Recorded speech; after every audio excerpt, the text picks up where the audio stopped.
I, Alpha Caden Blackthorn, reject you, Sarah Ashwood, as my mate. The words hung in the air like poison as Sarah's world crumbled, but what Caden didn't see was the ancient curse mark on her neck beginning to fade, or the way his own wolf began howling in anguish deep within his chest. The harvest moon hung fat and orange over the clearing, casting everything in amber light. Sarah Ashwood stood at the edge of the ceremony grounds, trying to make herself invisible. It was a skill she'd perfected over 22 years. She tugged her hood lower, hiding the twisted scars that crawled up the left side of her face like gnarled tree roots. Her hands, covered in fingerless gloves, bore the same marks, raised, discolored skin that made the other pack members whisper and turn away. The strange symbols etched across her arms looked like burns, though they'd been there since birth. Why do you even come to these things? Maya hissed, one of the younger wolves who'd made tormenting Sarah a hobby. No one wants to look at you. Sarah said nothing. She'd learned long ago that silence was safer than fighting back. The harvest moon ceremony was sacred, the one night each year when the moon goddess revealed mate bonds to those who were ready. Sarah came because Gran insisted, though Sarah knew the truth. Who would want someone like her? Alpha Caden Blackthorn stood at the center of the clearing, magnificent and untouchable. His dark hair caught the moonlight, and his gray eyes surveyed his pack with casual authority. At 26, he was everything an alpha should be, strong, commanding, ruthless when needed. The pack adored him. Sarah had loved him from a distance since they were children, back before she understood that girls like her didn't get fairy tale endings. The moon is at its peak, Elder Rowan announced. Those who are meant to find each other, step forward. Sarah stayed rooted to her spot near the trees. She'd watch, then slip away before the world tilted. A golden thread materialized in her vision, glowing and impossibly bright. It stretched from her chest across the clearing, wrapping around Caden's heart like a lifeline. The mate bond. No. No, this couldn't be happening. Her wolf surged inside her, joyful and desperate, pulling her forward. Sarah's feet moved without permission, carrying her into the center of the clearing. Every eye turned to her. The whispers started immediately. Caden's head snapped toward her, his eyes widening. She watched the recognition hit him, watched him feel the bond snap into place. For one heartbeat, his expression softened. His wolf was calling to hers, she could feel it. Then his face went cold. No. The word was quiet but absolute. Sarah stopped walking. The golden thread between them pulsed, warm and alive and right. Caden, Alpha Caden, he corrected sharply. His jaw was clenched so tight she could see the muscle jumping. Around them, the pack had gone silent. We are not familiar. Shame burned through her, hotter than any scar. I'm sorry. Alpha Caden. The bond. I see it. He looked at her the way someone might look at a dead animal on the road, with revulsion barely concealed by duty. His eyes traveled over her scars, the marks on her neck, her covered hands. When his gaze met hers again, there was nothing but disgust. This is a mistake. The moon goddess doesn't make mistakes, Elder Rowan said carefully. The bond is sacred. I don't care. Caden's voice rang out across the clearing. Beside him, Lyanna Sterling, beautiful, perfect Lyanna with her golden hair and flawless skin, placed a delicate hand on his arm. He didn't shake her off. Sarah's wolf was whimpering, clawing at her insides. Please, she whispered, hating herself for begging. Just give me a chance. A chance? Caden laughed, bitter and cruel. Look at you. You're barely presentable enough to serve my pack, and you think you can stand beside me as Luna? He shook his head. I need a mate who can represent this pack with dignity. Someone strong. Someone worthy. His eyes flickered to Lyanna, and Sarah understood. He'd already chosen who he wanted. I, Alpha Caden Blackthorn, he said formally, his voice carrying to every corner of the clearing, reject you, Sarah Ashwood, as my mate. The golden thread snapped. Pain exploded through Sarah's chest, so intense she couldn't breathe. She fell to her knees, gasping, feeling like her soul was being ripped apart. Her wolf howled in agony, thrashing and desperate. Through the haze of pain, she heard gasps from the crowd. Rejections happened, but rarely, and never so publicly, never so cruel. "Get her out of here," Kaidan said, already turning away. "This ceremony is over." Sarah didn't wait to be dragged out. She stumbled to her feet and ran, ignoring the sympathetic looks and satisfied smirks alike. The forest called to her, dark and welcoming, and she plunged into the trees without looking back. She didn't stop running until her lungs burned and her legs gave out. The forbidden forest loomed around her, ancient trees blocking out the moonlight. Most wolves avoided this place, too many old stories, too many warnings about what lived in the deep woods. Sarah didn't care. Let something eat her. At least then the pain would stop. She collapsed against a tree, sobbing so hard she thought she might break apart. The mate bond was gone, leaving a hollow space in her chest where it had been. Her wolf was silent, retreating into some dark corner where Sarah couldn't reach her. "Why?" she gasped at the indifferent moon above. "Why give me a mate just to take him away? Why make me this thing that no one could love?" Behind her, a twig snapped. Sarah spun, but saw nothing except shadows between the trees. "Who's there?" "Oh, child." The voice was familiar, but wrong somehow, older, sadder. Gran stepped into view, her silver hair loose around her shoulders. But she looked different. Taller. Her eyes glowed faintly gold in the darkness. "Gran? What are you doing in the forest? You shouldn't be. There's no time for gentleness anymore." Gran moved closer, and Sarah saw tears on her weathered face. "I've kept the truth from you too long, and now the rejection has started to break the curse. I can't let you discover it alone." "What curse?" "Gran, what are you talking about?"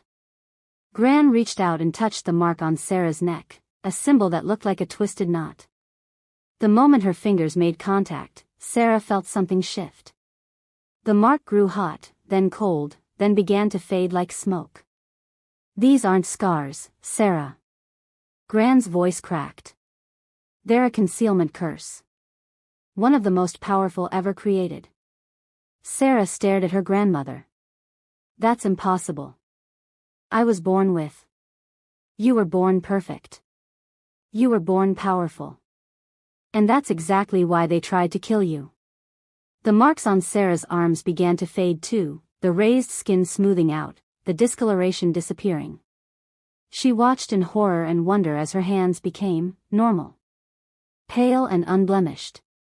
"Stop. Stop it." Sarah jerked away. "What's happening to me?" "The curse was tied to your destined mate bond," Gran explained, her words tumbling out fast. "It was meant to protect you by making you invisible, unremarkable. But when Kaidan rejected you, he broke part of the curse's foundation.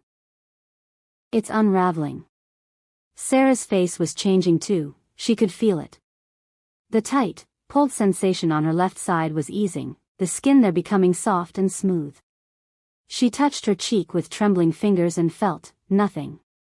No ridges, no scars. "Who am I?" The question came out as a whisper. Gran's face crumpled with grief. "I'm not your grandmother, child. I'm your guardian. I was sworn to protect you, to hide you until you were strong enough to reclaim what was stolen." "Stolen? Reclaim what?" Before Gran could answer, a howl split the night, anguished and raw. It came from the direction of the pack grounds, and even from this distance, Sarah recognized it. Kaidan. "His wolf is fighting him," Gran said grimly. Rejecting a true mate bond is not done without consequence, especially when that mate is. She stopped herself. "Is what?" Sarah demanded. "Tell me." Another howl, closer now. Sarah could feel something in her chest responding, a pull that shouldn't exist anymore. The bond was supposed to be broken. "You need to go deeper into the forest," Gran said urgently. There's a place where the curse was first cast. You'll find answers there, and you'll find her. Her who? Your mother. The world seemed to stop. My mother is dead. No, child. She's very much alive. And she's been waiting 22 years for the curse to break and her daughter to come home.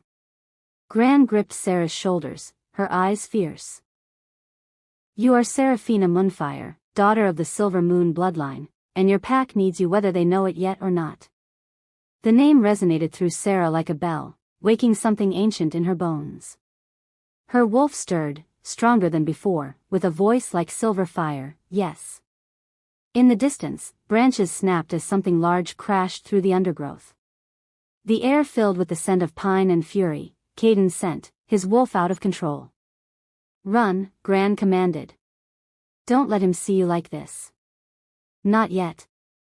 You're not ready. But Sarah's feet wouldn't move. She stared at her unblemished hands, at the new reflection she could see in a nearby puddle, a face she didn't recognize, beautiful and strange in hers. The crashing grew louder. And deep in her chest, where the broken bond had been, something new was taking root. Not a mate bond. Something older.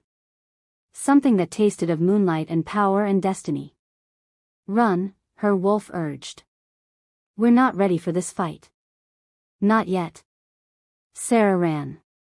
Wanting to see what would happen next, subscribe to this channel to get to listen to more of our upcoming exciting stories. Click on the subscribe button now. Thank you. Chapter 2. Sarah ran until her lungs screamed, until the sounds of Caden's wolf faded behind her. The forest grew denser, darker, the trees so old their roots had twisted into patterns that looked almost deliberate. She should have been afraid. The forbidden forest had claimed wolves before, swallowed them whole and never given them back. But fear felt distant compared to everything else crashing through her. Seraphina. Gran's voice came from everywhere and nowhere, echoing between the trees. Stop running, child. You're safe here. Sarah stumbled to a halt in a clearing she hadn't seen before. Moonlight poured through the canopy like liquid silver, illuminating a circle of standing stones covered in moss and symbols that hurt to look at directly. Magic hummed in the air, old and patient and alive. Gran materialized from the shadows, but she wasn't the frail woman who'd raised Sarah anymore. She stood straight and tall, her silver hair floating around her shoulders as if moved by an invisible wind. Her eyes glowed with power, and the air around her shimmered like heat waves. What are you? Sarah breathed. I am Morgana Ashwood, High Witch of the Northern Covens. Gran, Morgana, said it simply, as if she were announcing what she'd made for dinner. I've been many things in my 500 years, but for the last 22, I've been your guardian. Your protector. And your jailer, though I hated every moment of it. 500 years. Sarah's mind refused to process it. You're not my grandmother. No. Morgana's expression softened with genuine grief. Your grandmother, your real grandmother, died the night your family was slaughtered. I promised her with her last breath that I would keep you safe. That I would hide you until the time was right. The clearing spun. Sarah grabbed one of the standing stones for support, feeling the thrum of ancient power beneath her palm. The massacre. You're talking about the Silvermoon Pack. Every wolf knew the story. 20 years ago, the most powerful pack in the Eastern Territories had been wiped out in a single night of bloodshed. The royal Silvermoon bloodline, descended from the first wolves blessed by the moon goddess herself, had been exterminated. Men, women, children, all killed. The pack lands had been claimed by the Blackthorns shortly after, expanding their territory threefold. Caden's father had led that expansion.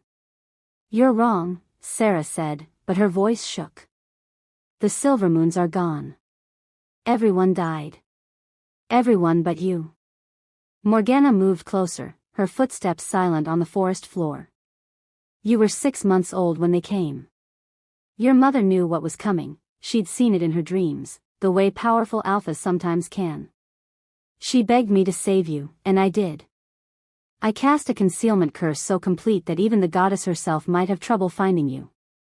Sarah touched her face again, still shocked by the smoothness of her skin. The scars were an illusion. A mask woven from old magic and older bargains. Morgana's eyes grew distant. The curse hid everything about you, your appearance, your scent, your aura, even your wolf's true strength. It made you forgettable, unremarkable. Ugly, by pack standards. It kept you alive, Seraphina. Don't call me that. Sarah's hands clenched into fists. My name is Sarah. I'm nobody. I'm nothing. The words died in her throat as pain lanced through her chest. Not the hollow ache of the broken mate bond, but something else. Something that felt like chains snapping, like prison doors bursting open. Heat flooded her body, starting at her core and radiating outward. It's accelerating, Morgana said urgently. The rejection destabilized the curse. I'd hoped we'd have more time, but... Sarah's scream cut her off. She fell to her knees as agony tore through every nerve. It felt like her body was being unmade and remade, like she was dying and being born simultaneously. Her wolf surged forward, no longer weak and whimpering, but roaring with a voice that shook the trees. Finally, her wolf snarled. Finally, we are free. Through the pain, Sarah felt changes rippling through her. Her hair, which had always been mousy brown, lightened and lengthened, spilling over her shoulders in waves of pure silver. Her eyes burned, she knew without seeing that they were no longer the dull hazel she'd grown up with. Her bones shifted subtly, her posture straightening, her entire frame becoming more graceful, more powerful. And the power. Oh God, the power. It welled up from somewhere deep inside, somewhere she'd never been able to reach before. Raw, primal energy that felt like moonlight given form. Her wolf wasn't just present, she was magnificent, pressing against Sarah's skin with barely contained strength. Breathe through it, Morgana commanded, her hands weaving patterns in the air. The symbols on the standing stones began to glow. Let the curse break cleanly.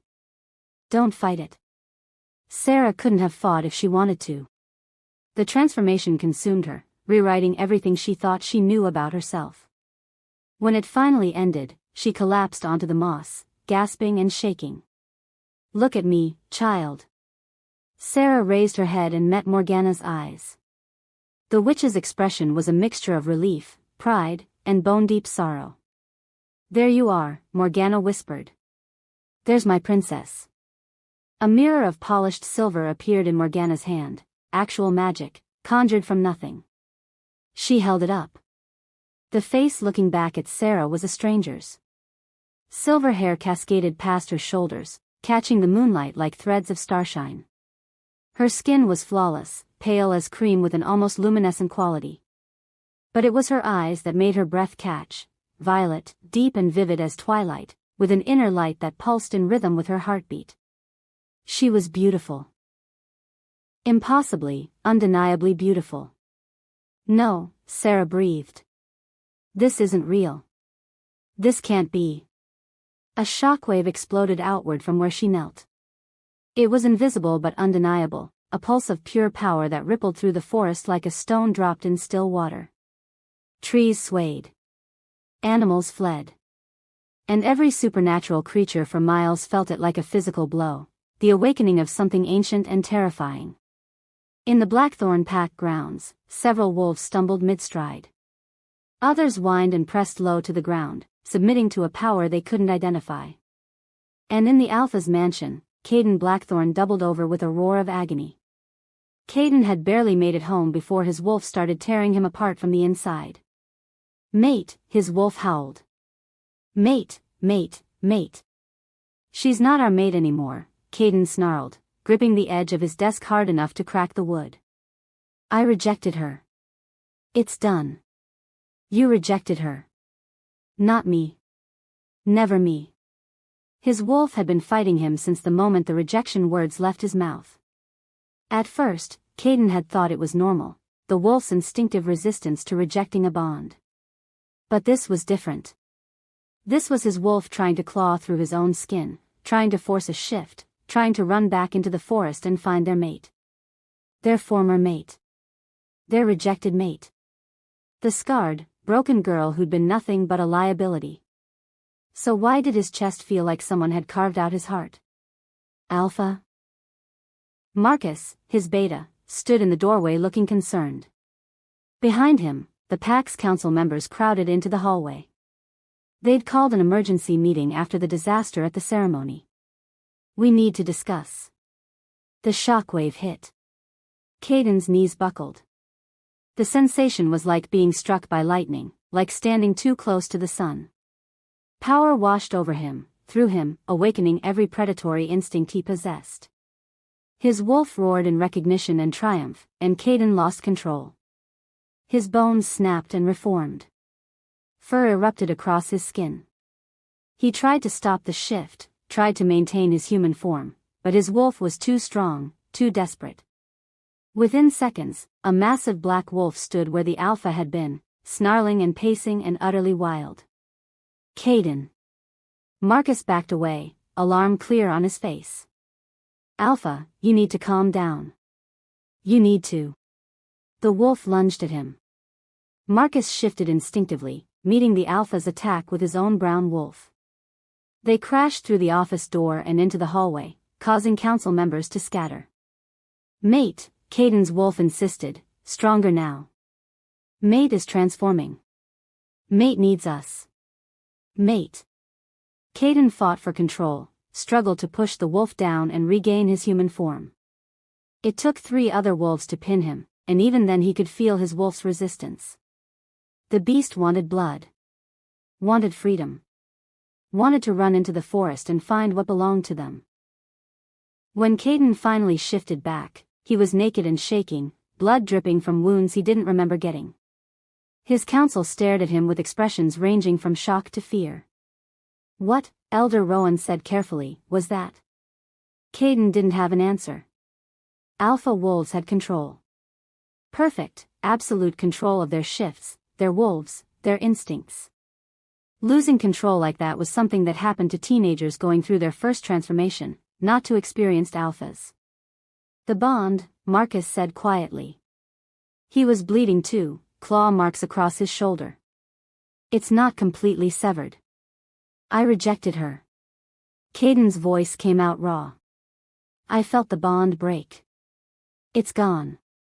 Then why does your wolf still feel her? Lyanna stepped forward, her beautiful face carefully neutral. She'd been at his side during the council meeting, playing the role of future Luna with practiced ease. Why did you lose control the moment that power surge hit? Because she was right. The surge of power, whoever or whatever had caused it, had felt familiar. Had felt like moonlight and sorrow and something his wolf recognized on a primal level. No. Impossible. That kind of power didn't come from an Omega with scars. It didn't come from Sarah Ashwood, the girl he'd rejected to save his reputation. Someone's in the Forbidden Forest, Marcus said, pulling on a pair of emergency pants someone had tossed him. Someone powerful. We felt that all the way here. Every supernatural in the territory felt it. Which means others will come looking. Elder Rowan's expression was grim. If there's a powerful unmated female in our territory. We don't know it's a female, Kaiden interrupted, though his wolf growled disagreement. We don't know it's not. Lyanna moved closer, placing a delicate hand on his bare arm. Her touch felt wrong, unwelcome, though Kaiden couldn't say why. If another pack gets to her first. Then we need to find her before they do. Kaiden straightened, forcing his alpha authority back into place. His wolf snarled and snapped, but he shoved it down ruthlessly. Assemble a hunting party. We leave at dawn.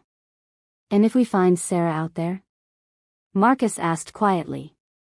The name sent another spike of pain through Kaiden's chest, through the space where the bond had been. He ignored it. If we find Sarah, we ensure she's safely out of the territory. She's no longer my concern. But even as he said it, his wolf laughed, a dark, bitter sound. Liar, it whispered. She'll always be our concern. And when you see what she's become, when you understand what you've rejected, it will destroy you. In the forest, Sarah was trying to remember how to breathe. The shockwave, she gasped. Everyone felt that. They'll know something's here. They'll know someone's here, Morgana corrected. But they won't know it's you. Not yet. The concealment curse may be broken, but I can still cast basic glamours if needed. Sarah struggled to her feet, unsteady in her new body. Everything felt different, stronger, faster, more. Her senses were sharper. She could hear the heartbeat of a mouse 30 feet away, smell the difference between oak and ash, feel the subtle vibrations of power running through the earth beneath her feet. I don't understand any of this. Sarah's voice came out different too, richer and more melodious.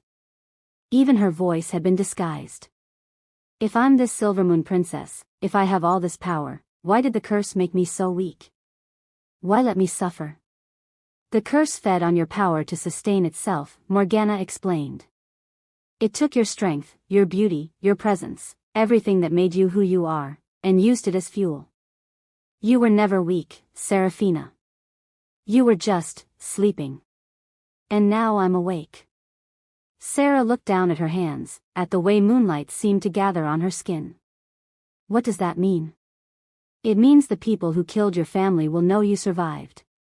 Morgana's expression hardened. It means every pack within 100 miles will want to either claim you or kill you. A female alpha of the royal bloodline, unmated and powerful. You're a prize, a threat, and a legend come to life. I'm not an alpha. Your wolf says otherwise. Sarah's wolf stirred, stretching like a cat waking from a long nap. She was massive, Sarah realized. Huge. Alphas were always the biggest wolves in their packs, and her wolf could probably give Cadens a run for his money. Caden. Even thinking his name hurt, but differently now. The raw, agonizing pain of the broken bond had faded to a dull ache. Her wolf's grief had transformed into something harder. Angrier. He rejected us, Sarah said softly. He rejected what the curse made you appear to be, Morgana corrected. He never knew the real you. Does that matter? Sarah's voice sharpened. He took one look and decided I wasn't good enough. That I was too ugly, too weak, too broken to stand beside him. He cared more about what his pack would think than about the bond the goddess gave us. Morgana was quiet for a moment. No, she finally said. I suppose it doesn't matter. What's done is done. The question now is what you'll do next. You said my mother is alive. Sarah turned to face the witch. Where is she? North, in the deep territories. She's been in hiding all these years, gathering allies, waiting for the day you would awaken. Morgana's expression softened. She never stopped looking for a way to break the curse safely. She never stopped hoping. Sarah's throat tightened. A mother. She had a mother. Not just the vague memory of loss, but an actual living parent who wanted her. Take me to her. I will. But not tonight. Morgana gestured to the standing stones around them. This place is a sanctuary, warded with magic older than the wolf packs. You'll be safe here while you learn to control your new power. Rushing out unprepared would only get you killed. How long? A few days. Maybe a week. Long enough to teach you the basics of shielding your aura, of controlling your strength. Morgana's eyes glittered in the moonlight. Long enough to decide what you want to do about Caden Blackthorn. Sarah's hands clenched. I want nothing to do with him. Liar. But Morgana said it gently. The mate bond may be broken, but that doesn't erase what was there. It doesn't erase what could have been. He made his choice. And you'll make yours. But make it from a position of power, not pain. Morgana waved her hand, and a small cottage materialized at the edge of the clearing. It looked like it had always been there, tucked between ancient oaks, smoke curling from its chimney. Rest. Tomorrow, your real education begins. Sarah wanted to argue, wanted to demand they leave immediately for wherever her mother was hiding. But exhaustion crashed over her like a wave. The transformation, the emotional devastation, the sheer shock of learning her entire life had been a lie, it all caught up at once. She made it to the cottage door before her legs gave out. Morgana caught her with surprising strength. "Easy, princess. Your body is adjusting to its true form. You'll feel better after sleep." "Will I?" Sarah's voice cracked. "Will I feel better after learning I'm not who I thought I was? After being rejected by my mate? After finding out my entire family was murdered and I'm the last one left?" "No," Morgana said honestly. "You'll feel different. Stronger, eventually. But better? That's something you'll have to decide for yourself." She helped Sarah inside the cottage, which was larger than it looked and filled with comfortable furniture and warm firelight. A bed in the corner called to Sarah like a siren song. "Sleep," Morgana commanded, her voice carrying the weight of magic. "Tomorrow, you become who you were always meant to be." But as Sarah drifted off, her last conscious thought was of gray eyes filled with disgust, and a voice saying she wasn't worthy. "He's wrong," her wolf whispered, fierce and certain. "We are worthy. We are powerful. And one day, he will regret every word." Sarah wanted to believe it. But as sleep claimed her, she couldn't shake the feeling that Caden's rejection had set something in motion that none of them could stop. In the darkness beyond the sanctuary, yellow eyes watched from the shadows. News of a powerful female in the Forbidden Forest was already spreading, carried on the wind to dangerous ears. The hunt had begun. If you're still listening to this story up to this point, why don't you subscribe to this channel to continue getting impactful daily stories like this? We would be most grateful if you can do that to help boost this video to reach everyone. Thank you. Chapter 3. Caden didn't sleep. How could he, when his wolf was slowly tearing him apart from the inside? He stood at his office window, watching the sun rise over Blackthorn territory, and tried to remember what it felt like to be in control. 3 days had passed since the rejection. 3 days of his wolf raging like a caged animal, of pain shooting through his chest at random moments, of feeling like something vital had been ripped away. Alphas didn't feel like this. Alphas were strong, decisive, unburdened by sentiment. So why did he feel like he was dying? "You look like hell," Marcus said from the doorway. His beta's voice was flat, lacking its usual warmth. Caden didn't turn around. "Is the hunting party ready?" "They've been ready since dawn." "Unlike you." Marcus moved into the room, and Caden could feel disapproval radiating off him like heat. "When was the last time you ate?" "Slept." "I'm fine." "You're not fine. You're breaking apart, and everyone can see it." Marcus came to stand beside him, following his gaze out the window. "Your wolf is going to kill you if you don't do something." "Good," Caden's wolf snarled. "Better than living like this. Better than living without." Caden slammed the mental door shut on his wolf's thoughts. "I rejected the bond. It's done." "Is it?" Marcus's voice went sharp. "Because from where I'm standing, you look like a male who's slowly being destroyed by the worst decision of his life." Caden's hands clenched on the windowsill. "She was beautiful?" Marcus interrupted. "Kind? Gentle?" "Yeah, she was. Still is, probably, wherever she is now. She was scarred. Broken. How was I supposed to see past the surface?" Marcus's laugh was bitter. "You're an alpha, Caden. You're supposed to see everything. Instead, you saw what you wanted to see, an excuse to choose Lyanna Sterling and her perfect face and her father's political connections." The words hit like physical blows. Caden whirled on his beta. "Watch yourself." "Why? You going to demote me? Exile me?" Marcus met his eyes without flinching. "Go ahead. It'd be worth it to finally say what everyone's been thinking. You fucked up, Caden. You rejected your true mate because you cared more about appearances than honor. I did what was best for the pack. You did what was easiest for your ego. Marcus shook his head, disgust clear on his face. I've known Sarah since we were kids. You know what I remember? How she used to leave food for the Omega pups when they were being bullied. How she'd bandage injuries without being asked. How she'd sit with the elderly wolves when they were lonely, just to keep them company. Caden's chest tightened. He didn't want to hear this. She was everything a Luna should be, Marcus continued relentlessly. Compassionate, selfless, strong where it mattered. And you threw her away like garbage because she didn't look the part. I didn't, Caden's voice broke. I didn't know.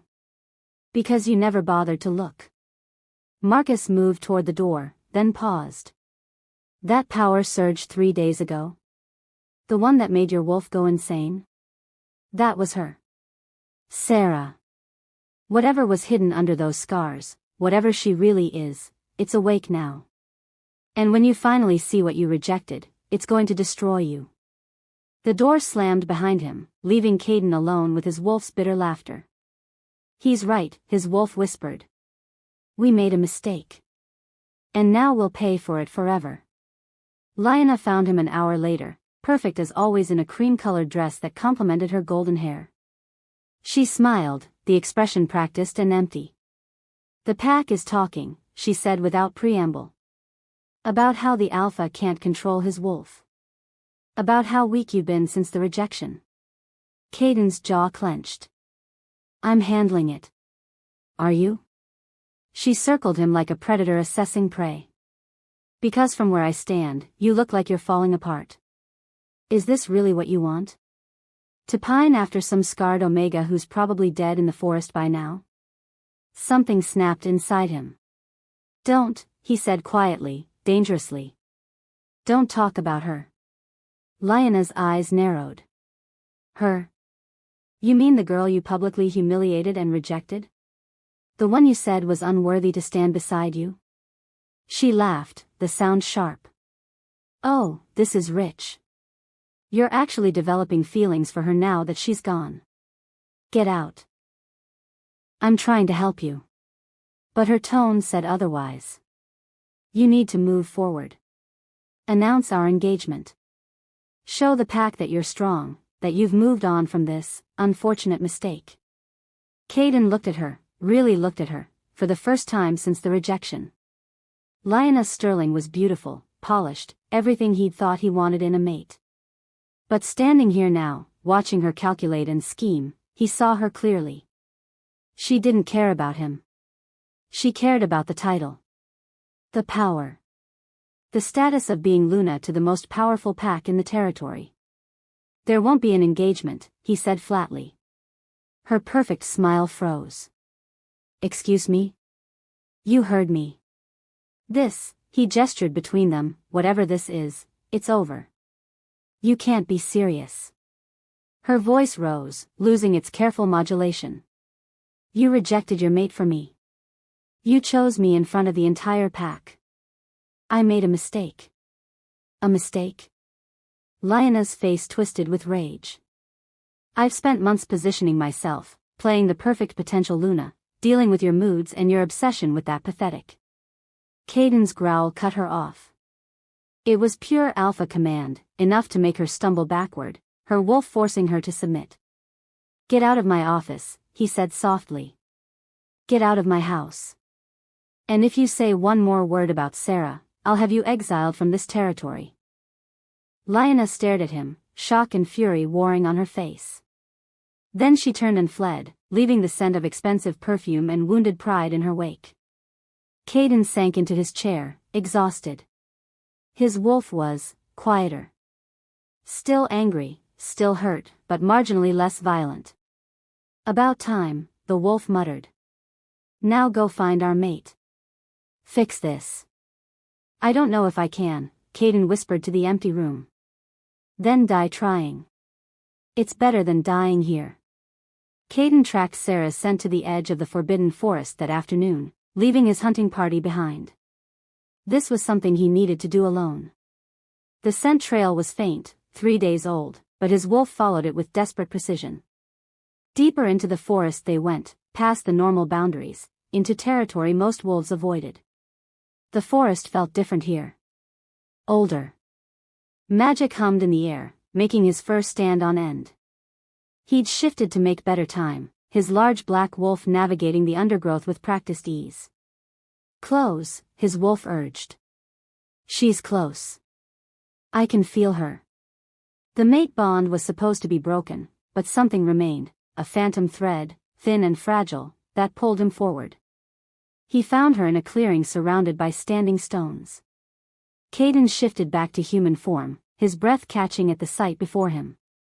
A woman stood in the center of the clearing, moving through what looked like combat forms. Silver hair cascaded down her back, catching the afternoon light.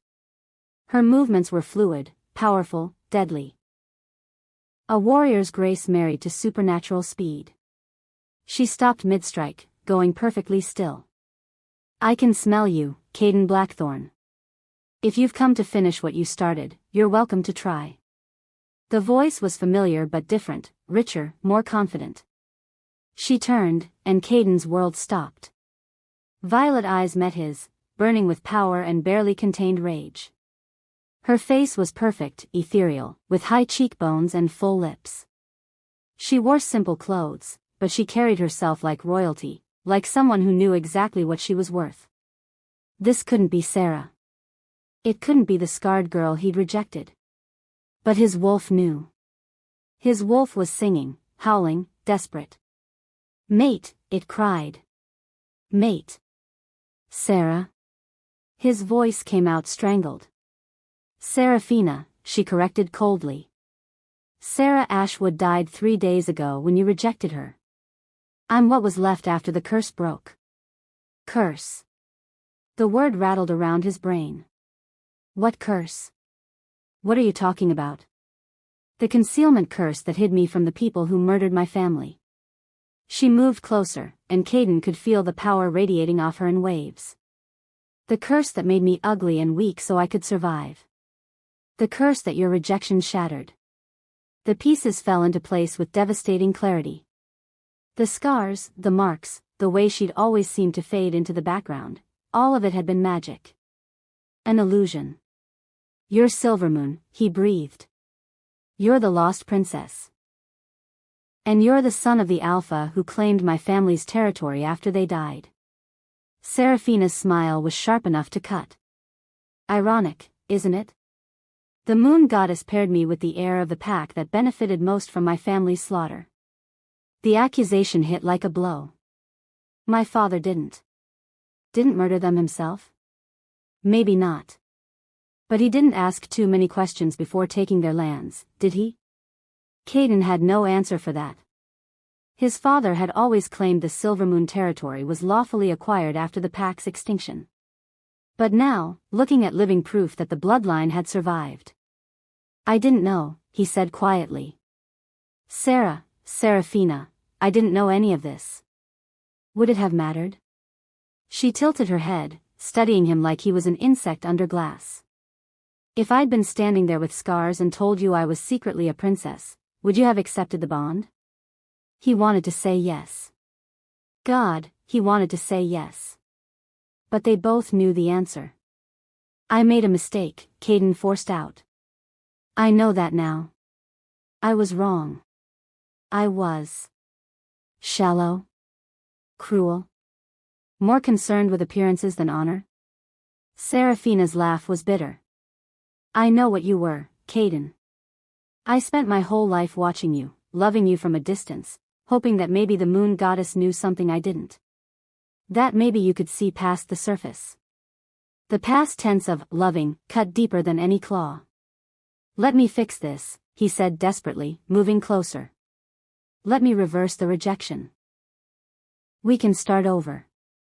You'll what? She didn't back away, but power flared around her like a shield. Accept me now that I'm pretty. Now that I have power and status. Now that I'm not an embarrassment. That's exactly what it is. Seraphina's eyes blazed. I'm not interested in being anyone's second choice, Kaidan. I'm not interested in being with someone who couldn't see my worth when it mattered. Please. The word tasted like ash. My wolf is dying without you. I'm dying without you. Then die. She said it simply, without malice. You made your choice. Now live, or don't, with the consequences. Kaidan's wolf howled in anguish. He took another step forward, reaching for her. Sarah. The attack came from 3 sides at once. Kaidan barely had time to shift as rogues burst from the tree line, 6 of them, larger than normal, moving with military precision. One caught him mid-transformation, claws raking across his ribs. He rolled with the impact, coming up snarling. More were emerging from the forest. 10. 12. Too many for coincidence. This was a hunting party. One of the rogues, a massive gray wolf with scarred flanks, shifted to human form. Well. The little lost princess, right where we were told she'd be. His smile was all teeth. Bloodfang Pack sends its regards, sweetheart. Alpha Crow's been looking for you for a very long time. Bloodfang. The name sent ice through Kaidan's veins. The pack that had allegedly been responsible for the Silvermoon massacre. Seraphina's expression didn't change. Tell Crow if he wants me, he can come get me himself instead of sending lackeys. Oh, he's coming. The rogue's smile widened. But he sent us to soften you up first. Nothing personal, princess. Just business. The rogues attacked as one. Kaidan threw himself into the fight, his wolf taking over completely. He caught one rogue by the throat, shaking hard enough to snap bone. Another came at his flank, he spun and ripped into its shoulder. But there were too many, and they were too coordinated. This wasn't a random attack.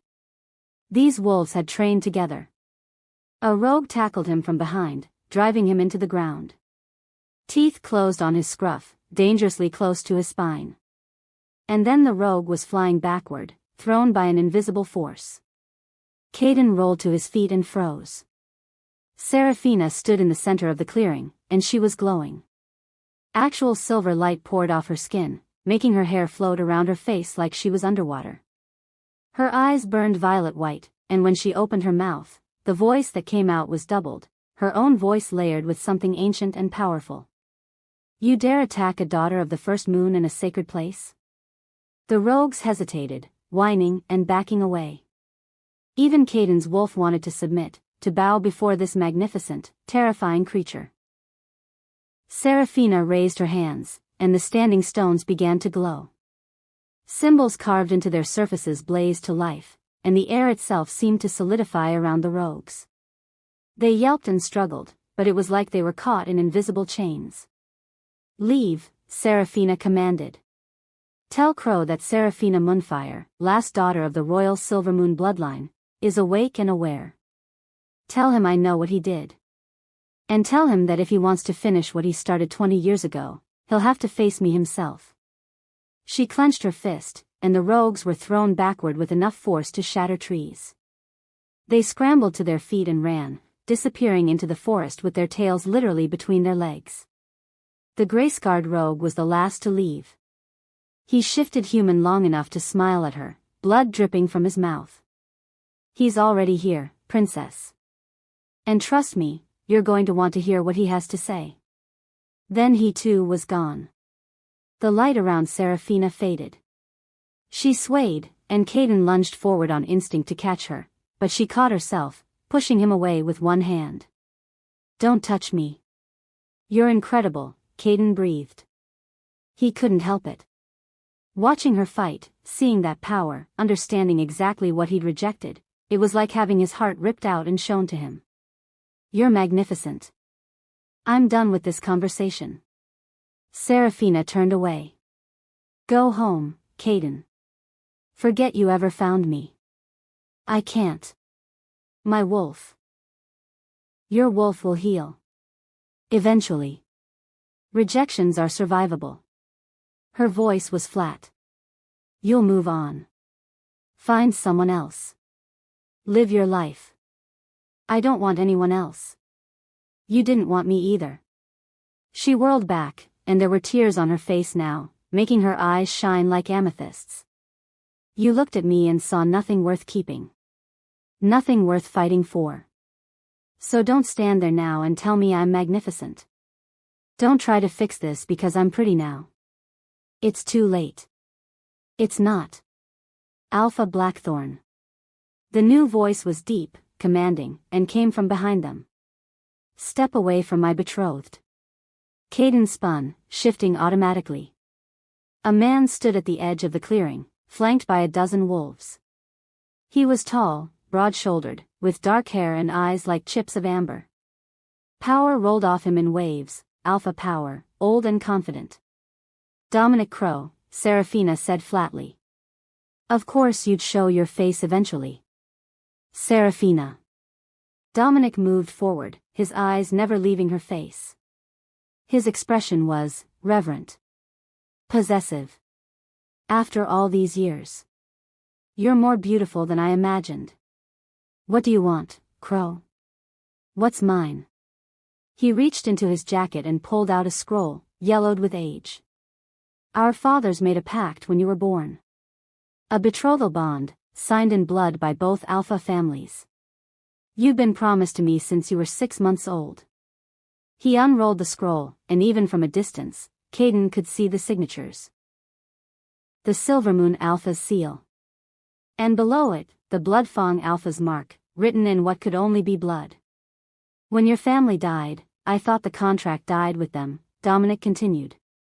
I've spent 20 years searching for any survivors, hoping against hope that you'd lived. And now here you are. His smile was warm, genuine. Alive. Awakened. Perfect. Seraphina stared at the scroll like it was a snake.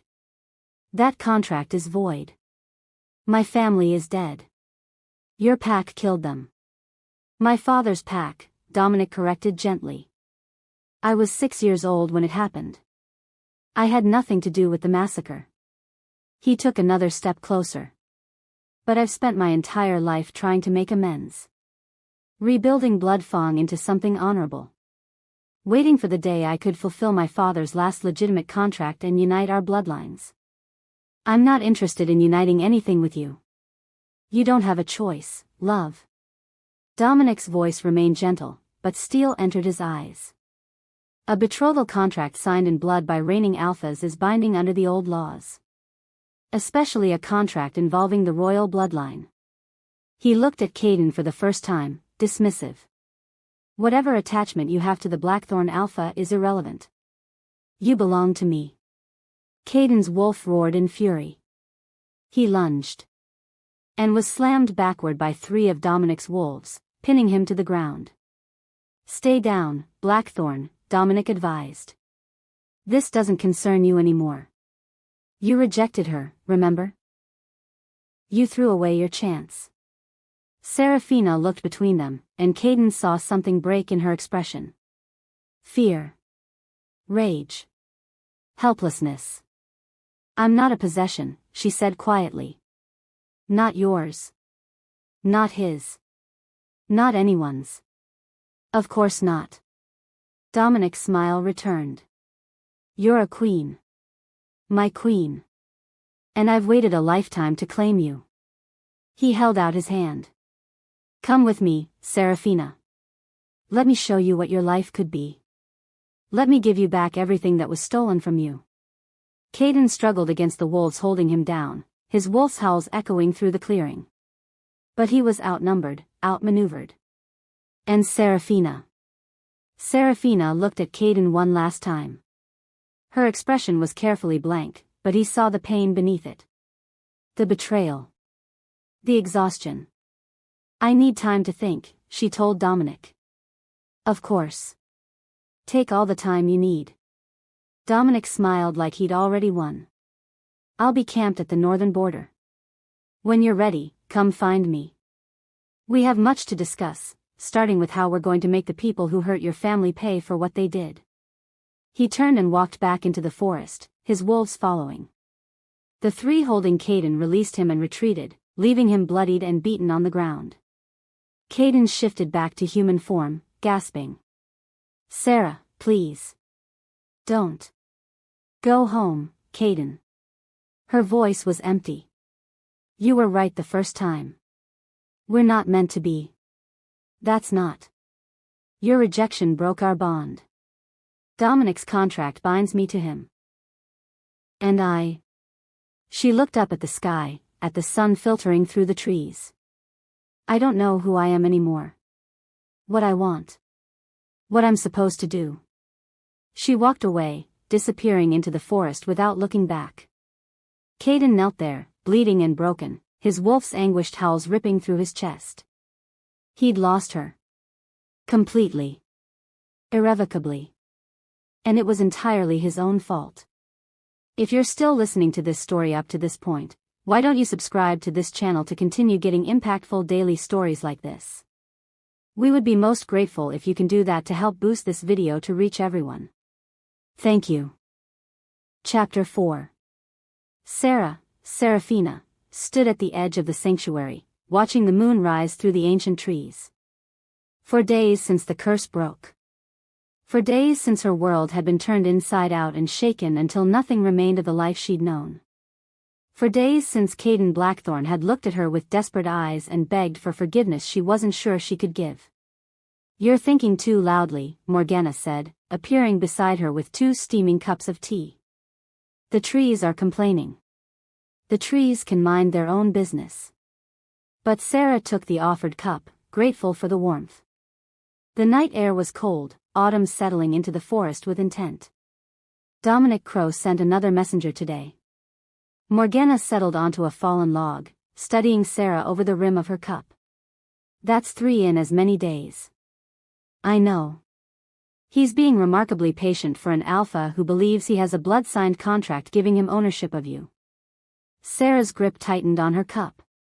"He doesn't own me. No one owns me. Try telling that to the old laws." Morgana's expression was grave. "I've been researching the betrothal contract. If it's legitimate, and from what the messenger showed me, it appears to be, then under traditional wolf law, you're bound to him. My father signed away my life when I was 6 months old.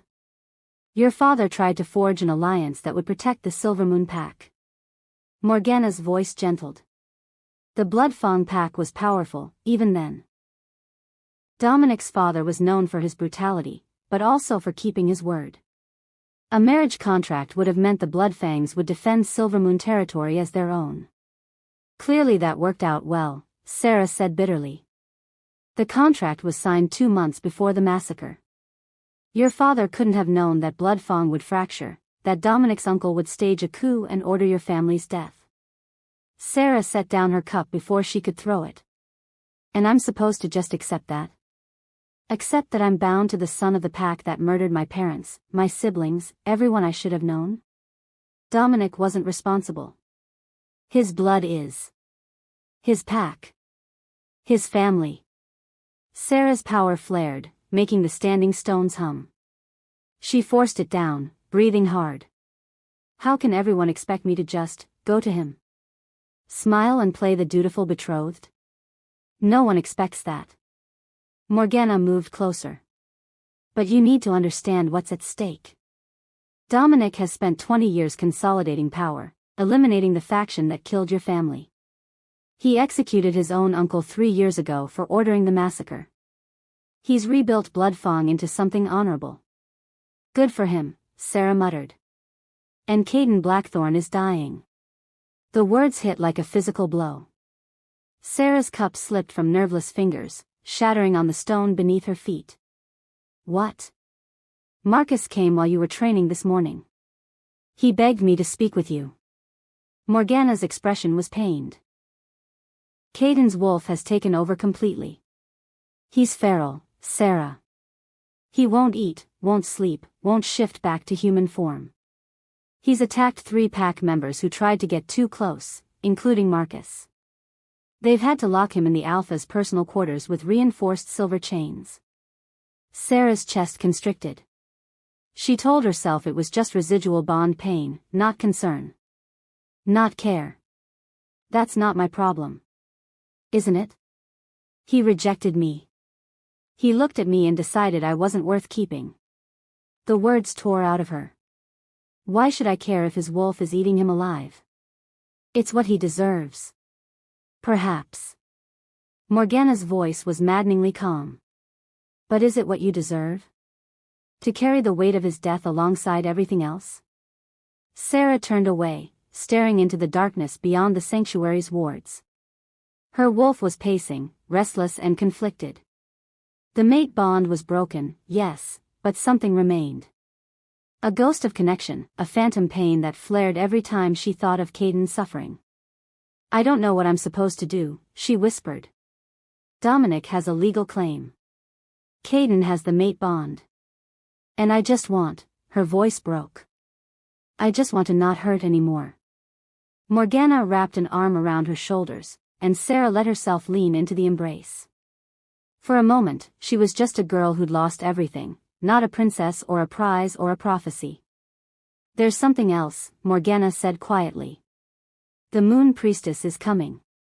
She'll arrive tomorrow night. Sarah straightened. The Moon Priestess? I thought that was just a legend. Most legends have roots in truth. She's the goddess's voice in this world, appearing only when the balance of power shifts dramatically. Morgana's eyes were distant. She hasn't been seen in over a century. Her arrival now means something significant is happening. Something that involves you. Of course it did.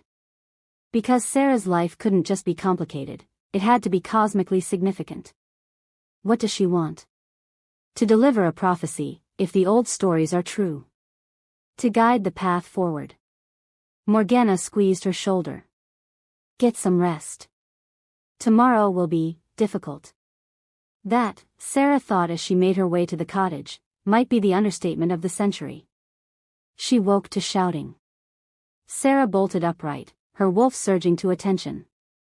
Outside, the sanctuary's wards were blazing with light, responding to something trying to force its way through.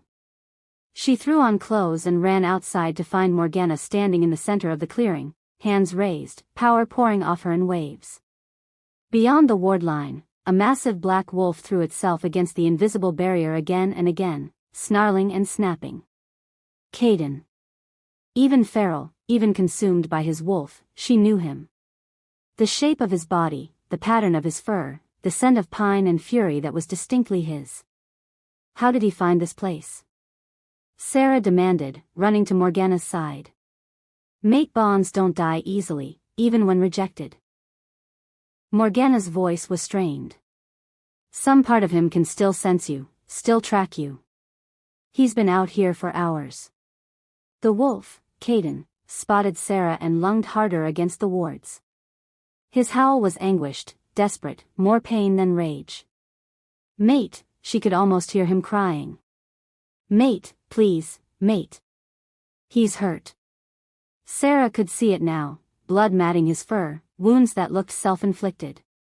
The silver chains Marcus had mentioned had left burns around his legs and throat. He's hurting himself.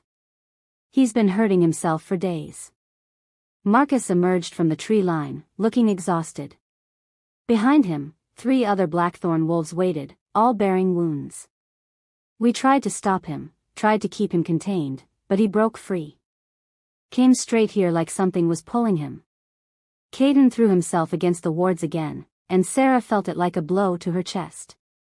The phantom bond flared, feeding her his emotions, pain, desperation, madness, and underneath it all, a love so fierce it burned. Let him in, she said. Sarah. Let him in. Power crackled around her, making the standing stones sing. He's going to kill himself out there, and she couldn't finish the sentence. Couldn't admit that seeing him like this was destroying her. Morgana studied her face for a long moment, then nodded. Stay back. If he attacks. He won't attack me. Sarah didn't know how she knew that, but she did. Even feral, even lost to his wolf, some part of Kaidan would know her. The wards dropped. Kaidan's wolf burst through and went straight for Sarah, moving so fast she didn't have time to brace.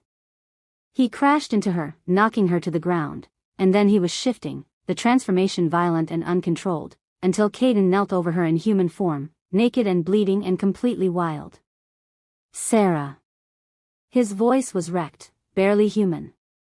Sarah, please. Please. I'm here. She didn't know why she said it, why her hands came up to cup his face. I'm here, Kaidan. Dying. The word was a sob. Wolf is dying. I'm dying. Can't live without you. Tried. Can't. His eyes were more wolf than man, gray flecked with gold, barely focused. He was shaking violently, his skin fever-hot beneath her palms. Shoo. Sarah's throat tightened. This was wrong.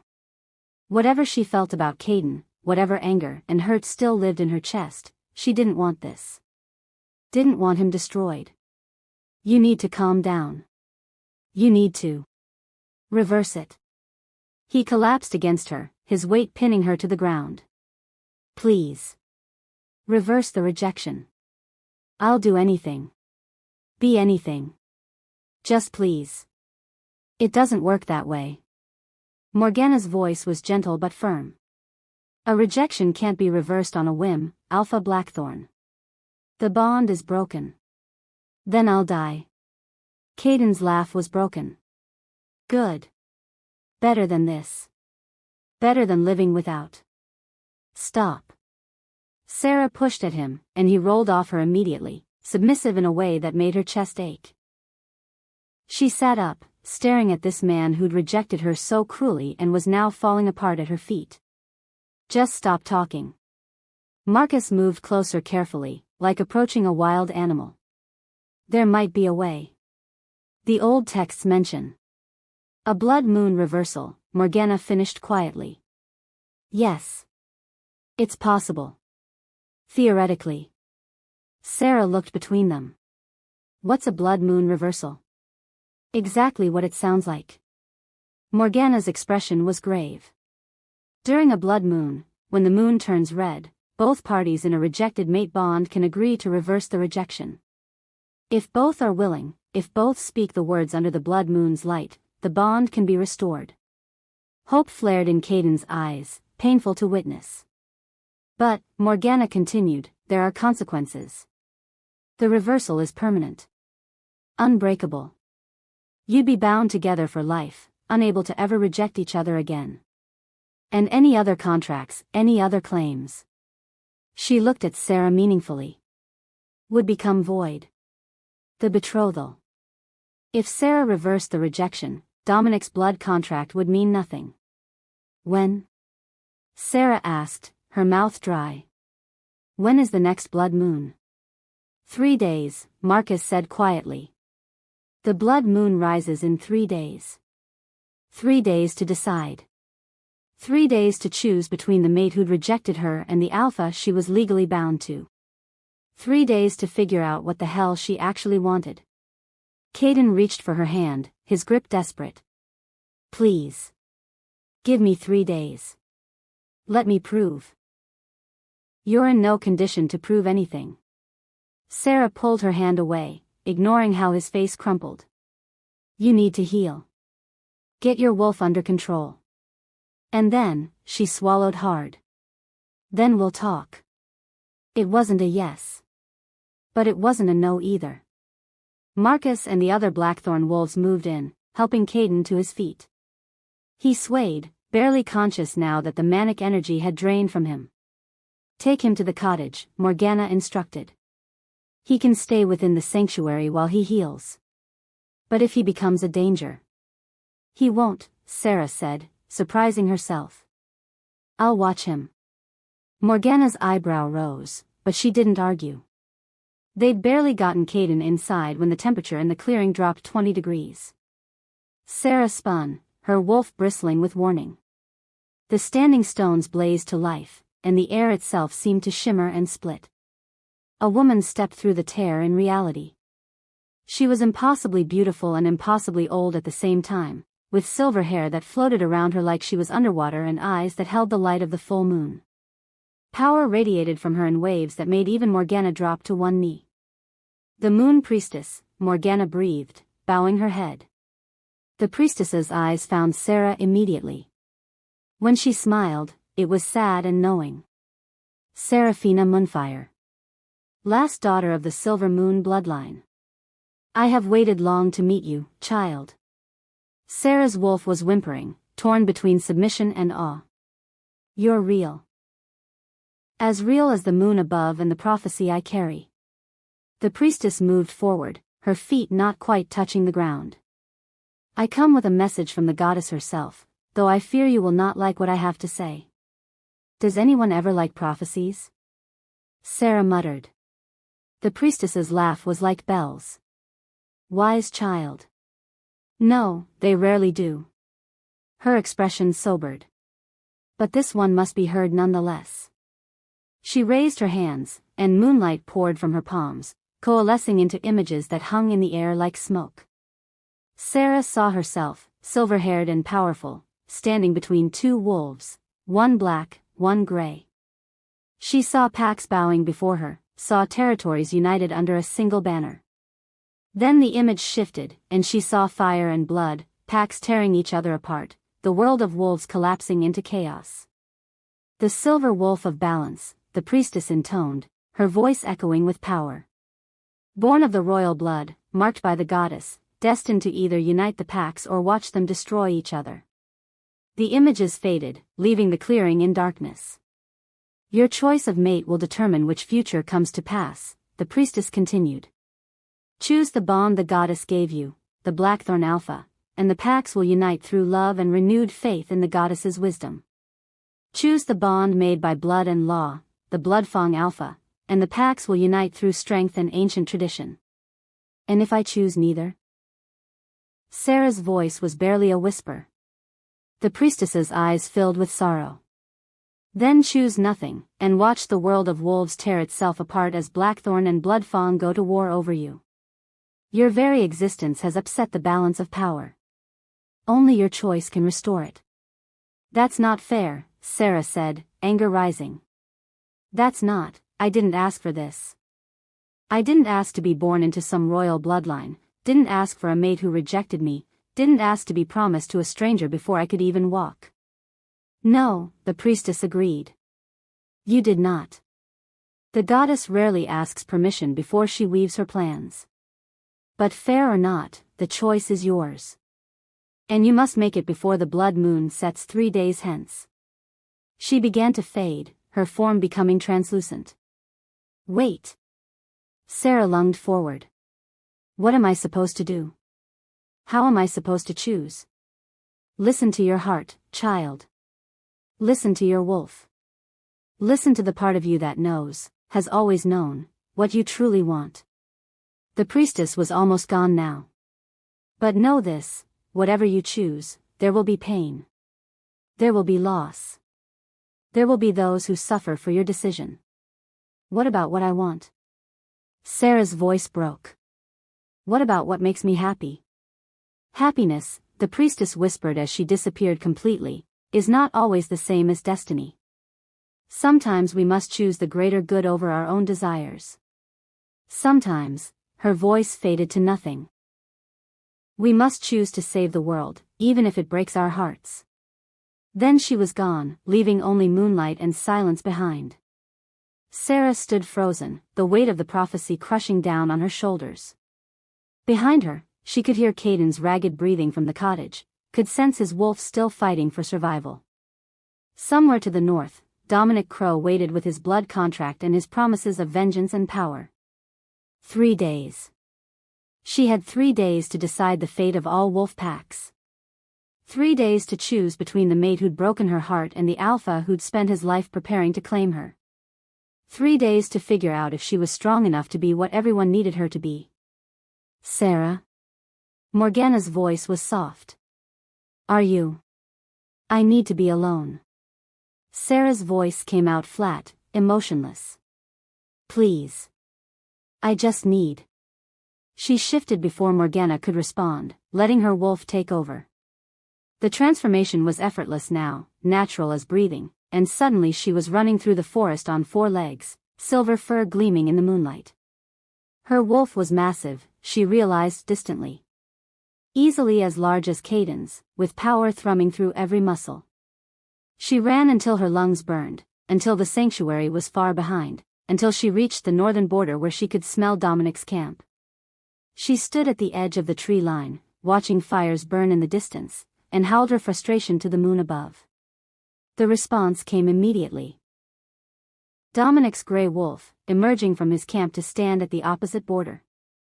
Even from this distance, she could feel his power, his confidence. He didn't approach, didn't cross into her territory. Just stood there, patient and steady, a silent promise that he would wait as long as it took. Behind her, fainter but just as real, she felt Caden's presence through the phantom bond. Broken and desperate, but still reaching for her, still hoping. Sarah threw back her head and howled again, but this time it was grief. Pure, raw grief for the simple life she'd never have, for the choice she couldn't avoid, for the girl named Sarah Ashwood who died when the curse broke. Somewhere in the darkness, a twig snapped.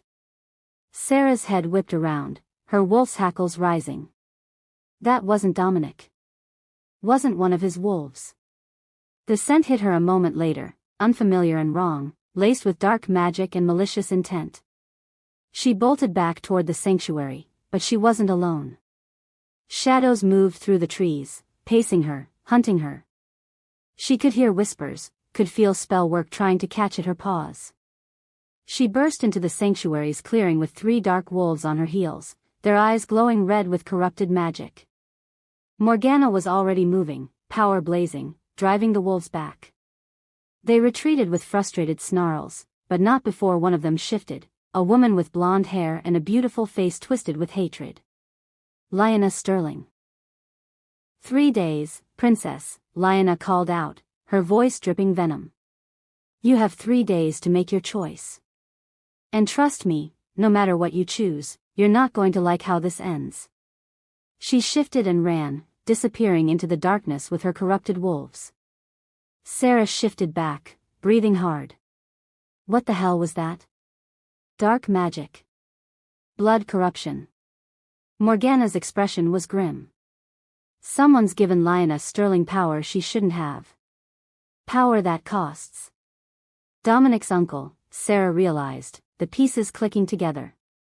His faction might be defeated, but they're not gone. No, Morgana agreed. And they found an ally in a scorned woman with nothing to lose. Sarah looked toward the cottage where Caden was sleeping, then north toward Dominic's camp, then down at her own trembling hands. 3 days to choose between 2 alphas. 3 days to prevent a war. 3 days to figure out how to survive with a target on her back and enemies closing in from all sides. I really hate prophecies, Sarah muttered. Morgana's laugh was dark. Get in line, child. We all do.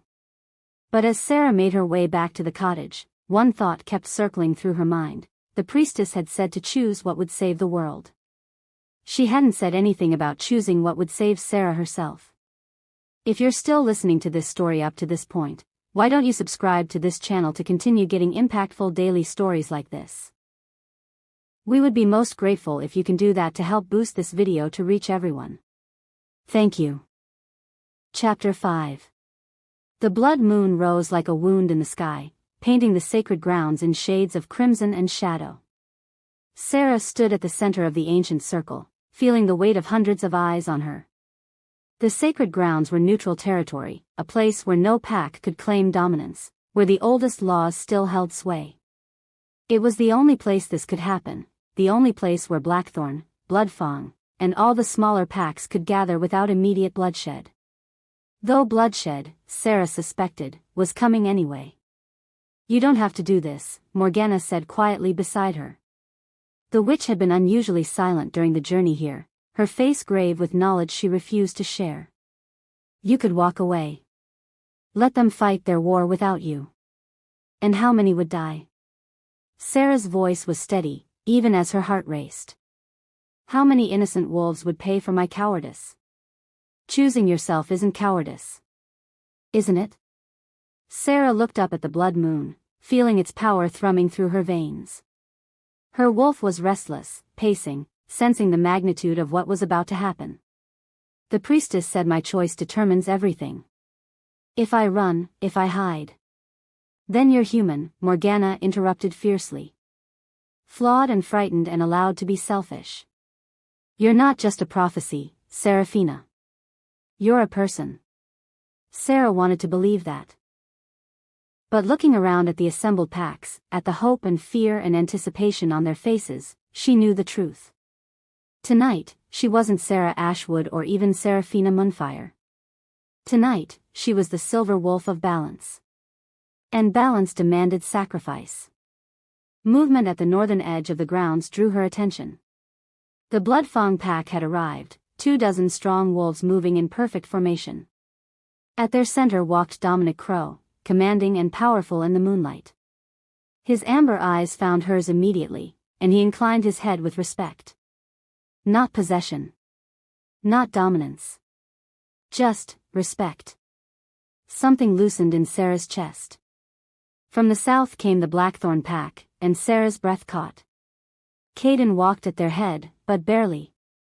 Marcus and 2 other wolves flanked him, ready to catch him if he fell. He'd shifted back to human form for the ceremony, but the strain showed in every line of his body. His skin was too pale, his movements jerky and uncoordinated.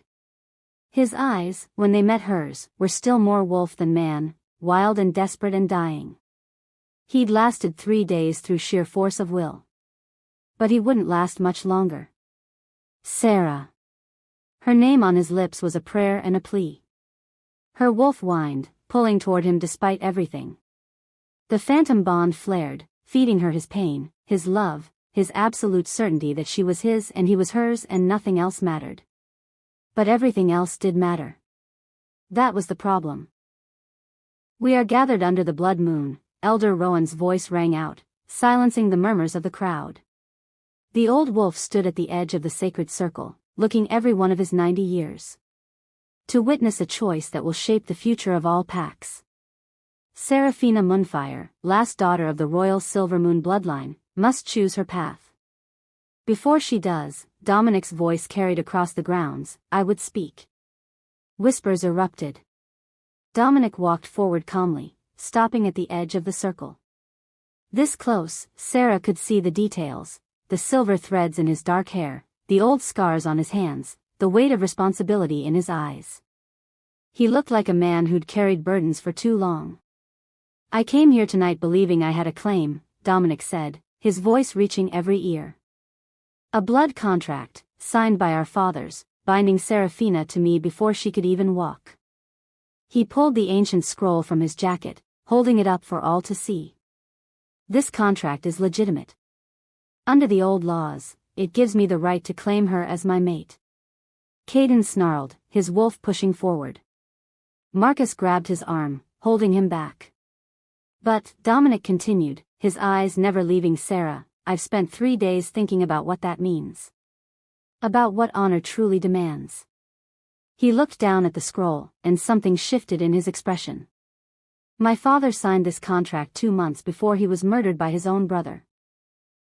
The uncle who then ordered the Silvermoon massacre. The uncle who spent 20 years corrupting our pack, turning us into monsters. He raised his head, addressing the crowd now. I spent my life undoing that damage. Rebuilding Bloodfang into something worthy of the name. And I told myself it was all to honor this contract, to fulfill my father's last legitimate command. His smile was bitter. But the truth is, I wanted power. I wanted the prestige of mating a royal bloodline. I wanted to prove I was nothing like my uncle.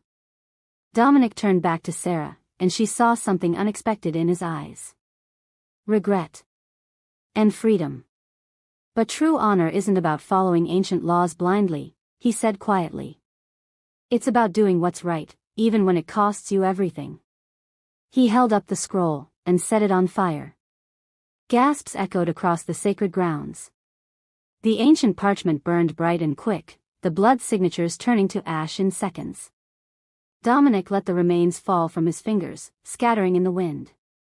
I release you from the betrothal contract, Seraphina Moonfire, he said formally. Not because I have to, but because you deserve to choose your own fate. Your own mate. Your own future. He smiled, and it was genuine this time. And because forcing you into a bond you don't want would make me no better than the uncle I killed.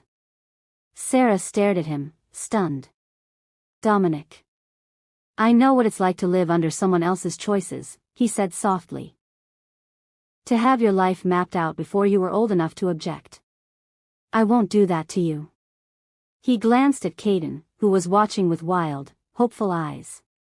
Even if it means stepping aside for a fool who didn't appreciate what he had until it was gone. Caden flinched at the words, but didn't argue. Couldn't argue. Besides, Dominic added, his tone lightening slightly, I suspect the goddess has other plans for me. She usually does. He bowed, a proper, respectful bow that acknowledged Sarah as his equal, and walked back to his pack. The blood-fawn wolves watched him with something like awe, and Sarah understood. He'd just given up a claim that could have made him the most powerful alpha in the territory. For honor. For her freedom. Well, Elder Rowan said into the shocked silence, that's unexpected. Wait. A new voice cut through the night, cold and venomous. I don't think so. Lyanna Sterling stepped into the circle from the western edge, and Sarah's wolf immediately bristled. The former beauty looked different, harder, with something dark swimming in her eyes. Behind her came a dozen wolves, but they moved wrong, their eyes glowing red with corrupted magic. You think you can just walk away? Lyanna's laugh was sharp. You think you can reject me, humiliate me, and then run off with your precious scarred mate without consequences? Lyanna. Caden's voice was a growl. Leave. Now. Before you what? Kill me? She smiled, and it was terrible. You can barely stand, Alpha Blackthorn.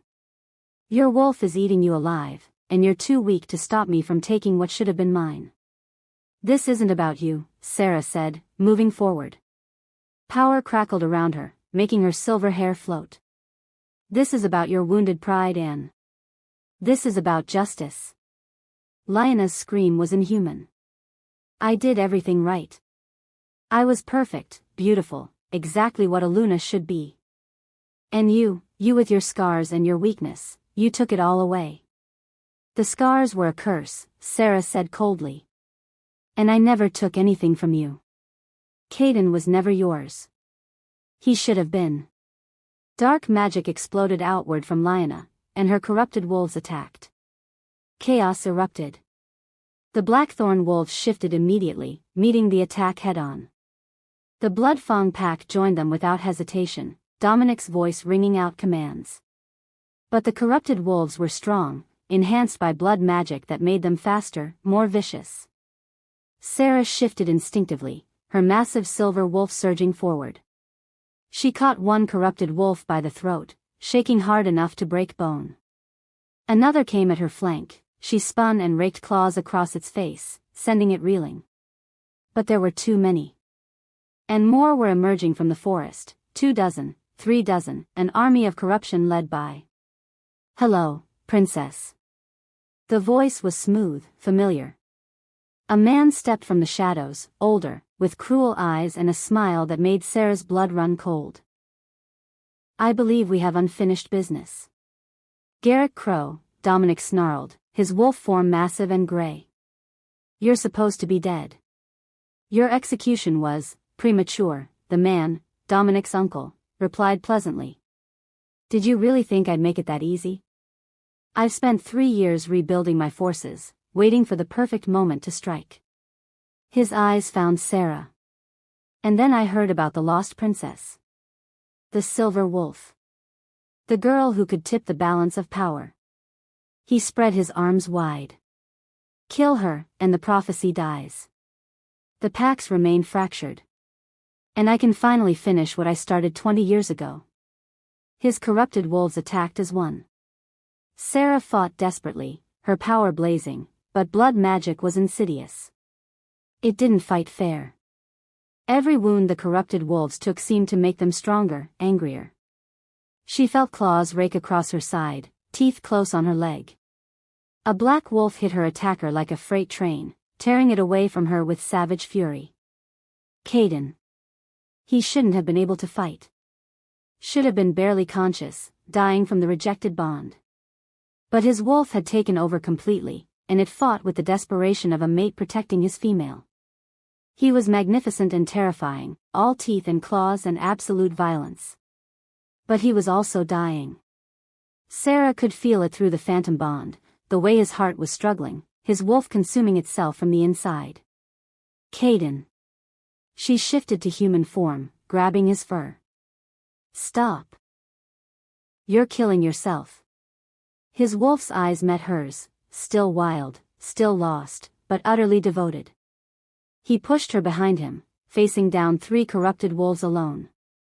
For what it's worth, Dominic said, appearing at her side in human form, bleeding from a dozen wounds, he really does love you. Stupidly, desperately, completely. I know. Sarah's voice broke. But love isn't enough. He'll die if I don't reverse the rejection, but reversing it means starting a war? Dominic's smile was grim. Look around, princess. The war's already started. He was right.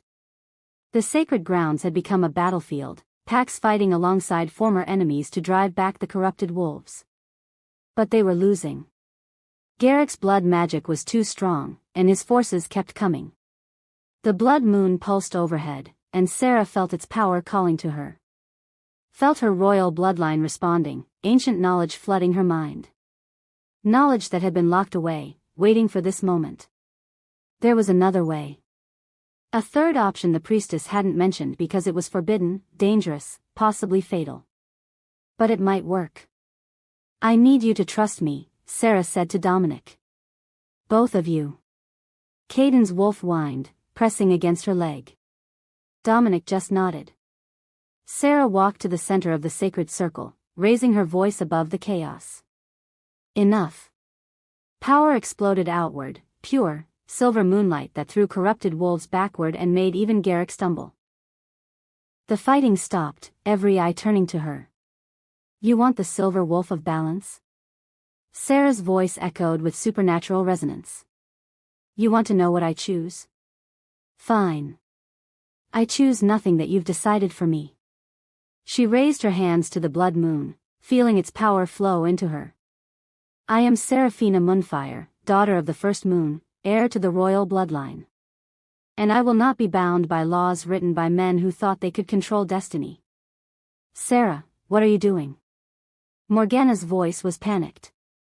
That ritual, it'll kill you. Maybe. Sarah's hands began to glow, silver light pouring from her palms.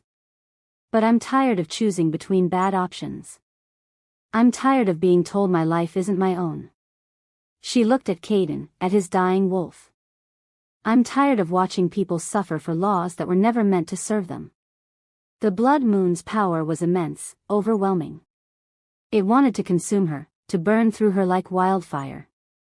But Sarah's royal blood gave her a connection to the moon goddess herself, a direct line to the source of all wolf magic. And she used it. I challenge the ancient laws. Her voice was thunder. I challenge the rejection bond. I challenge the right of any alpha to determine my fate. The air itself seemed to crack, reality bending under the weight of her will. Sarah could feel the old magic resisting, trying to maintain its structure. But she was stronger. Her bloodline was older. And she was done playing by rules that served everyone but her. I rewrite the bond. Silver light erupted from her chest, shooting toward Kaidan. His wolf howled as the phantom connection blazed to life, no longer broken but transformed. Changed. Not rejected, not forced, but chosen. By me. By my will. By my power. The light engulfed Kaidan, and he screamed, a sound that was both agony and ecstasy. Sarah felt his wolf merging with his human side, not fighting anymore but becoming whole. Complete. The dying feral creature became something else, something stronger, as the mate bond reformed between them, not as it had been, but as it should have been. Equal. Balanced. Built on choice rather than fate. And I break the betrothal. Sarah turned to where the burned scroll's ashes lay, and they ignited again, but this time with silver fire. Not through rejection or dishonor, but through royal decree. I am the last of the Silvermoon bloodline, and I declare this contract void. The ashes scattered, and Sarah felt something snap in the magical world. Felt the weight of the blood contract disappear completely, leaving no trace, no consequences. But the power, oh God, the power, it was too much. Sarah's body couldn't contain it, couldn't channel it safely. She felt herself burning from the inside out, the royal magic consuming her as payment for breaking laws that had stood for centuries. Sarah. Multiple voices screamed her name, but they sounded distant. She fell, her vision going white with pain. Dimly, she felt arms catching her, heard Caden's human voice begging her to stay with him, felt Morgana's magic trying desperately to stabilize her. But it was the moon goddess's voice that cut through the agony.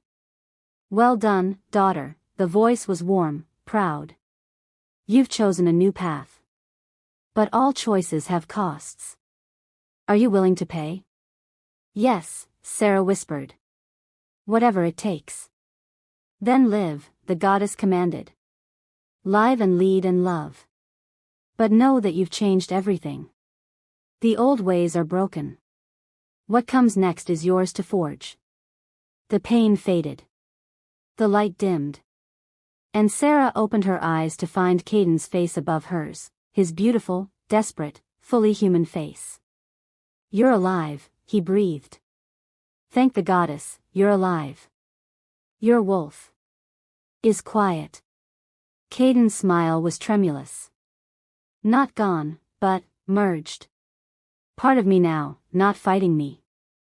I can feel him, control him, work with him. His eyes filled with tears. And I can feel you. Our bond. But it's different. It doesn't hurt. It doesn't demand. It just is. Sarah sat up slowly, Caden's arm supporting her. Around them, the corrupted wolves were retreating, their blood magic disrupted by the surge of pure power. Garrick was backing away, his face twisted with fury and fear. This isn't over, he snarled. You've only delayed the inevitable, princess. Actually, Dominic said pleasantly, appearing behind his uncle with a dozen blood-fawn wolves, I think it's very over. His claws extended. You murdered my father.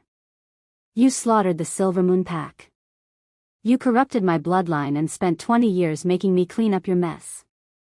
His smile was terrible. Now you pay. What happened next was brutal and quick. Garrick died as he'd lived, violently, without mercy. His corrupted wolves scattered, the blood magic breaking with their master's death. Silence fell over the sacred grounds, broken only by heavy breathing and the soft moans of the wounded. Sarah got to her feet, power still humming through her veins but controlled now. Contained. She looked around at the assembled packs, Blackthorn, Bloodfang, and a dozen smaller groups who'd come to witness the prophecy. I am Seraphina Moonfire, she said, her voice carrying to every ear. And I claim my birthright as heir to the royal Silvermoon bloodline. Not to rule over you, but to stand with you. To rebuild what was lost. To forge a new future where wolves choose their own destinies. She turned to Caden, who knelt before her instinctively. Good. He needed to understand. You rejected me because I wasn't good enough, she said softly. Because I embarrassed you. Because you cared more about what others thought than about what the goddess had given you. I know. Caden's voice was thick with emotion. I know, and I will never forgive myself. I will spend every day of my life trying to be worthy of you. You will, Sarah agreed. But not as an alpha who allows his mate to stand beside him. Not as a male doing me a favor by accepting me now that I'm beautiful and powerful. She gripped his chin, forcing him to meet her eyes. You will be my mate and my partner and my equal. I will be Luna not by your grace, but by my own power. Do you understand? Yes. Kaidan's eyes shone. Yes. I swear it. Before the goddess, before all these packs, you are my equal. My mate. My Luna. And I will bow before you every day if that's what it takes to prove it. Just today will do, Sarah said dryly. But she pulled him to his feet and kissed him, hard and claiming and full of the promise of what they could be together. The gathered packs erupted in howls, the sound echoing to the blood-red moon above. When they broke apart, Dominic was watching with an expression that was equal parts rueful and genuinely happy. For what it's worth, he said, I think you made the right choice. Thank you, Sarah said sincerely. For releasing the contract. For defending me. For being the honorable alpha I needed you to be. My pleasure. Dominic's eyes drifted across the crowd, landing on someone Sarah hadn't noticed, a female wolf with dark hair and gentle eyes, staying close to Marcus. Besides, I have a feeling my own second chance is closer than I thought. Marcus's sister, Kara.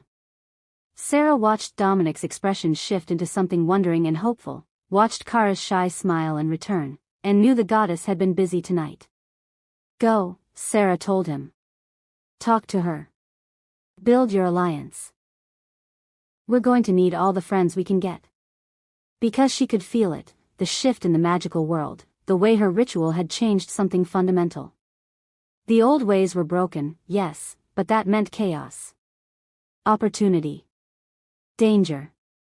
They'd won the battle. But the war for the future of all wolf packs was just beginning.